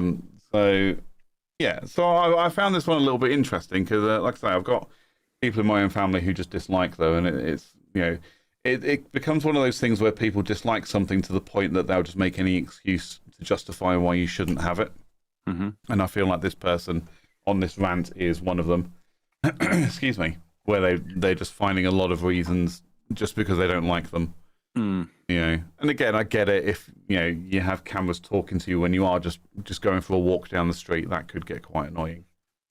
But it's like there's motion activated lights. That's annoying. If you're walking down a residential street, and you walk, and then there's all of a sudden there's a light shining on you. Yeah, and you just think, well, now I look like I'm doing something wrong. I'm not. I'm just walking down the street. I'm not on your property. I'm on the footpath. Calm down. Every one of those that I've had, the one I had when I was in Bedford, the one I've got here, the one I had when I shared a house, you can adjust the sensitivity on them. So like the one that's on or by my front door now, when I first put it up, literally a strong breeze would turn it on. So you just turn the sensitivity down to the point that when someone does walk down the footpath, or down the pavement, they don't turn the camera on. But then as soon as they open the gate to my front yard, not the camera, the light, it does turn the light on. Because that's the point of it, is if you then enter my property, you can then see where you're going, especially because it gets very dark down the side of my house. Yeah. And actually, I put it in more for me, so I'm not constantly fumbling with my keys trying to put them in the door when I get home and it's dark. That's really why I put it up there. It was for me, no one else. So yeah, I just turned the sensitivity down. That's all I've done with it. And yeah. And the other one is timing as well. It's like when you trigger someone's porch light and then it stays on for like 15 minutes. Yeah. And you're like, dudes, I'm long gone. Turn it off. But most of that, on all the ones that I've ever had, they've all been adjustable. Yeah. I don't think I've ever seen one that isn't. Certainly not in recent years, anyway. Maybe when they first came out, yeah, maybe they were, but they're also kind of optimized. But now you can just optimize it yourself for your own requirements. It's just pure laziness when people don't. And like you say, you walk down the street and lights start coming on porches. But again, in my house where I sit in the living room and I have the living room door open, if the light goes off by the front door, I can see it. So I don't want it turning on all the time because it just gets annoying for me inside the house. So surely the same applies to people in their own houses. When someone triggers the porch light every 10 seconds, surely that would just get really annoying and a real waste of electricity as well. Yeah. And that's the other thing I'm looking at is just what a waste of energy. Well, sometimes cats can do that, can't they? Yeah. Oh, the number of cats that set off my cameras. Even though, so Ring, the brand, are supposed to have like animal detection or like advanced detection things that would only trigger if a person is detected. No, there is a black cat that walks up and down the footpath by my front door regularly, and it always triggers my cameras every time. See, I was thinking, as you do, I was thinking about cats getting into. If you haven't got a cat flap, and how does a cat let you know that they're outside? They talk to you on a podcast like these two. Well, they could do, but what if you're not tuned in? And if they knock on the door, if they've only got like little pads on their feet, paws. No beans. So that was a pause. Yeah. And obviously the fluffy on the back. So you can. So I thought what would be a good idea is if there was a way you could have like a cat operated doorbell. So when the cat wants to come in, they can just ring the doorbell, and maybe they can do it like 3 times, and then it stops chiming. So you can hear it, and you go, "Oh, cat wants to come in," and then go and let the cat in. That's what cat flaps are for. Yeah, but the problem is, if you live in a property and you've got a cat, but you rent it, and there's no cat flap, then there lies the difficulty. You don't want to start chopping a hole in somebody else's door. I don't know. I think I've said it before. I've done things to this house that are probably outside of the tenancy agreement, and no one said anything to me. So I put 6 holes in the chimney breast so I could mount my TV on the wall. No one said anything. No one has said, "How did you put that TV up?" Because it definitely it's not being held up by command strips. I can tell you that much. Most of the pictures and stuff in my house are held up by command strips, so they're not going to damage the walls when I take them down. But there's a few things that are screwed in. So the TV is bolted to the wall. My camera mount is bolted to the wall. What else is there? I've got the Alexa device in my office is mounted on a plate which is bolted to the wall. Just because it's convenient to keep it there rather than trying to stretch a cable across half the room. But there are also things that when I leave, I'm going to fill them in and repair them. Your camera? My cameras are all screwed. Yeah, your camera's bolted to the wall now. They're actually screwed to the plastic underside. Do you know where you've got the wall on the house and then the roof comes down and hangs over slightly? There's a bit of an overhang. Then there's like a plastic plate that goes that way. They're actually screwed into there. They're all screwed into plastic, so it means they're called soffits. Thank you. I don't know. Am I a fucking builder? No. No, that's what I'm saying. Yeah. Also, when I said camera, I meant you've got your camera that you're on at the moment. Oh. On a mount on the wall, haven't you? Yes, that's what I mean. It's bolted to the wall. Yeah. Yeah. Yeah, so that's the camera here is bolted to the wall. Yeah. The cameras outside are all mounted to plastic stuff, but it's all repairable. That's the thing. I've made sure that when I leave, I can actually repair it. Yeah. Everything else is command strips, apart from one picture in the living room, which is on picture hooks, because it is a bit too big and heavy for me to trust command strips. But again, they're pinholes, and there's pins in the wall all around this house. I go downstairs, there's like pins in the wall, and they've just been painted over as well. So clearly the landlord did not care enough to take them out before painting. They just painted straight over them. So I'm like, clearly the landlord doesn't give a monkeys, so neither do I. So yeah, like I say, there's a few things that I've done here that. But anyway, how do we get to that? Oh yeah, cat flaps. And I thought to myself, if ever I had a cat, I'd probably just get someone to fit a cat flap in the back door. A nice electronic one as well, so I'd put a tag in the cat's collar so only that cat could come in and out. Unless another cat decided to tailgate, literally. I think the chances of that are pretty slim. Talking of which, Ruby's been in the chat. Oh, hi Ruby, again. And Ruby says, if I had a cat flap, I'd have strays find their way in. I'll pass. But that's the thing. That's what I was saying about the chipped collars, an electronic cat flap. So it'll only unlock when that chip in the collar gets close to it.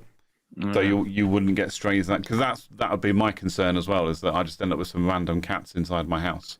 Well, yeah. But the problem with collar is that you might lose the collar.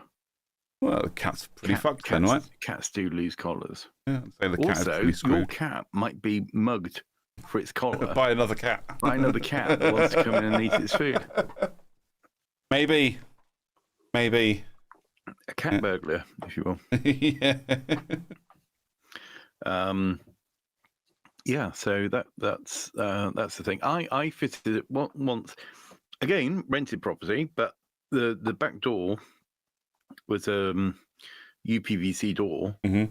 So it was kind of molded and everything, but didn't have a cat flap. So the answer with that one was, what did I do? I took the panel out and then replaced it with like a cheap panel which was flat, basically, and then put a cat flap in that. Yeah, you find a way around, don't you? Yeah. If it was me, I probably would have actually cut a hole in the PVC just to fit a cat flap, but then kept hold of that cutout of PVC and then plastic welded it back in when I was finished. Yeah, that would have been shit. That would not have looked good. No, but then again, I wouldn't be doing it to look good. Somebody might say, "Oh, hey, my door. You've kind of ruined it." Yeah, my way of doing it actually, it didn't involve vandalism. That's right. Bex has said, a friend of mine has a cat flap in the window. Oh. Didn't know that was a thing. Yeah. Now, is this just like where the cat has just gotten so stressed it just cannonballed itself through the glass? And now you just have a cat flap? You taped over a bit of cloth and that's now the cat flap. Yeah. I mean, that's possible because you can see, because the thing is, if you got a window, these days, you've got a double glazed window, it's a bit of a faff though, because the chances are it's going to be somewhere that's accessible for a cat. So it's going to be so low down that it needs to be tempered glass. So basically what you need is a piece of glass that's cut times 2. Yep. Then heated up, so it's tempered glass. Then assembled with an extra bit of insert. Yeah, that and it's bound to fail. I can see it working with condensation in there, but it would not be an easy thing to do.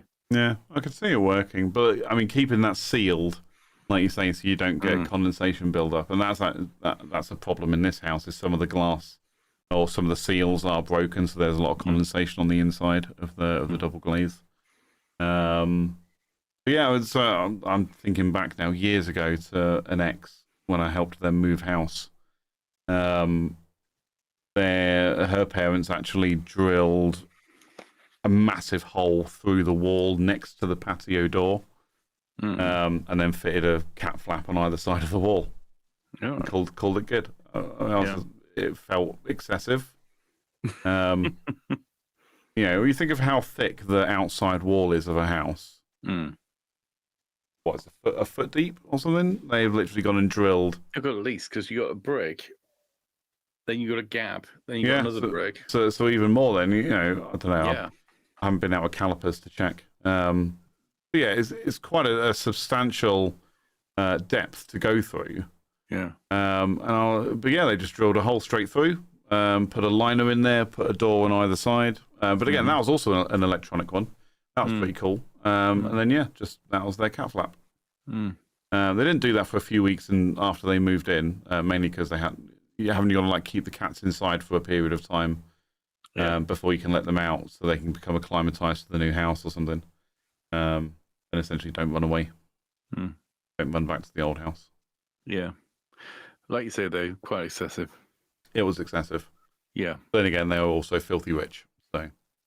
Oh, that's okay. But and this is why I think I found the solution though with the cat doorbell. So there we go. And by the way, if anybody's listening and they think it's a great idea, yes, I thought of it first. You heard it here first. So if I suddenly find that on the market, then you can expect to hear from my lawyer as soon as he's graduated with law school. Yeah. Well, I mean, do you want the bad news? Go on then. They already exist. Oh, you're joking. No, if I was joking, I'd say two men walk into a bar and insert humorous, tedious inevitability here. No, they are apparently a thing. I'm going shopping, so let's make sure you can't see. No, nothing personal on there. So there you go. Let's do a screen share. Okay, that's a pet training bell.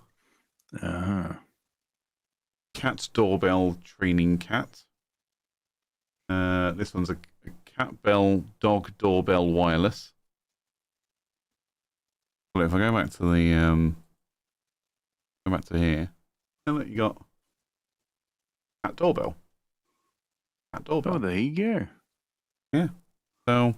Well, I mean, I'm not too disappointed because it means that it's already there. Someone's thought, but you could absolutely design.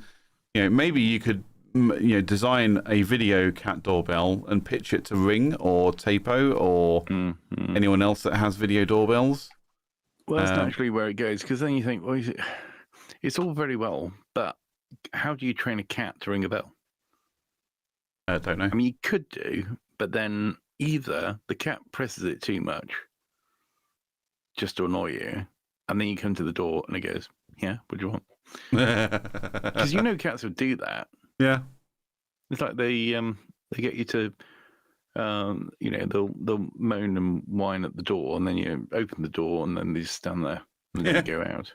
Yeah, just like, okay, thanks, and then walk away in the wrong direction, and like, you dick. Well, also, I mean, I saw something on the internet saying when they do that and they whine to go out, and then you open the door and they don't go out, what they actually mean is, we want you to open the door and go out. Yeah, we want you to leave. Yeah, we want you to go. Yeah. Bex has been back in. My cats have learned to do a kind of knock on the door. Really? Well, how does that go? That's what... Do they do, like shaving a haircut? Or is it like some secret door knock that no one else knows? That's what I want to know. Yeah. Well, that. Oh, was that a demonstration? Okay. Yeah, that was a demonstration. Did it come through? Kind of, sort of. Okay. Try again. What? Oh, okay. That was it. Okay. Yeah, it was me knocking. Oh. It wasn't a cat. There's no cat here. No, obviously, but I don't know. It feels like some secret coded knock, like saying, like shaving a haircut, as the example. They just push against the door. If it's quiet, you can hear it. Okay. But are they just trying to open the door then? Or is that actually them knocking? Well, this is the question. I mean, do they know that they're making a noise and that's what's opening the door? Because somebody, there's a noise. But it's not, I mean, what if it's not quiet? So they could be doing that for ages and it doesn't work.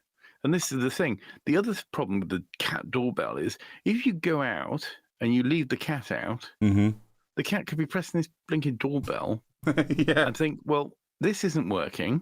Yeah. And I'm never going to do it again. And this is why it needs more thinking about. So that's what I'll do. Okay, right. So here we go for some crazy hybrid model then. Right, cat flap. That is coded to the chip in the collar, but is only activated if the cat can press the doorbell. So the cat presses the doorbell, it unlocks the thing. When the cat flap detects the chip in the collar as well, then the cat can go in or out. Okay, why? In case the cat gets mugged and by another cat and has the collar stolen. So even if you got the collar, you still need to know how. You've got to know how to right.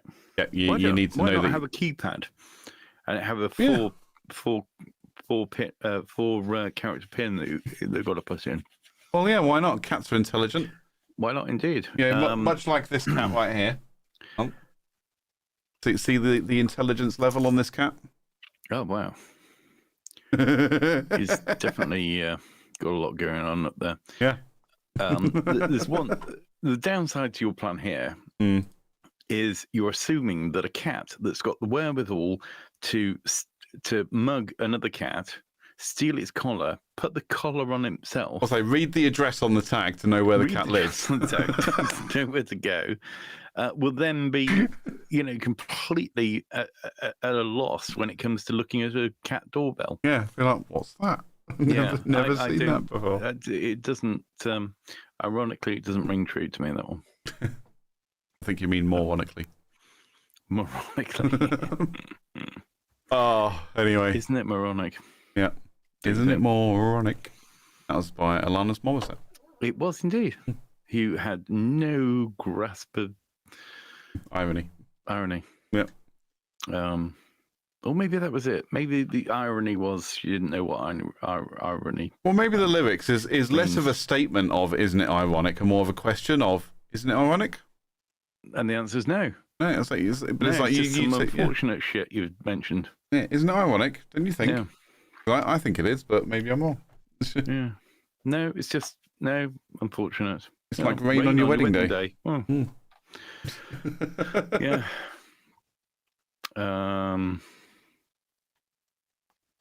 Yeah. So anyway, that's a definite peak. Oh no, the peak was long ago. That's what she said. Yeah. And on that note, let's get the cats back on the screen as we wave goodbye. But before we do, I'll say, if you disagreed with anything that we've said, then just keep your opinions to yourself. If you agree with everything we said and you just want to reinforce that, then please do get in touch, get in the comments, get in the chat or whatever. You can also DM.